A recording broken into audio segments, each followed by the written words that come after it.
როგორც ცნობილია, ჯუზეპე არჩიმბოლდომ ადამიანის ცხოვრებასთან და მისი მოღვაწეობის სფეროსთან დაკავშირებული საგნების ობიექტების გამოყენებით არაერთი ანთროპომორფული პორტრეტი შექმნა.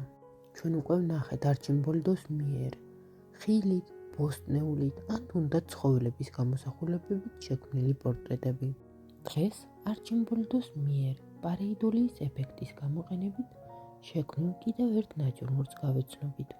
როგორც ხედავთ, სასურათის სიბრტყეზე წარმოდგენილია მეტალის ლანგარი. მეტალის ლანგარზე წარმოდგენილი წიწილა, გოჭი, კურდღელი და ლიმონის ნაჭერი მეტალის თავსახურის ქვეშაა მოქცეული. ავტორი კომპოზიციას იმგვარად აგებს, რომ გვექნება განცდა, თითქოს საგანგებოდ ჩვენთვის. ესაა ახადა თავსახური მეტალის ლანგარს უცნობმა ადამიანმა.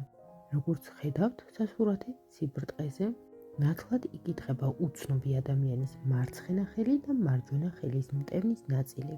არჩიმბოლდოს სხვა ნამუშევრების მსგავსად ერთი შეხედვით აქ არაფერია უცნაური. თუმცა თუ მას 180 გრადუსით შემოვაბრუნებთ, ვნახავთ, რომ გოჭის, კურდღელისა და წიწილაც მეტალის ქუდიანი მზარეულის პორტრეტში გარდაისახება.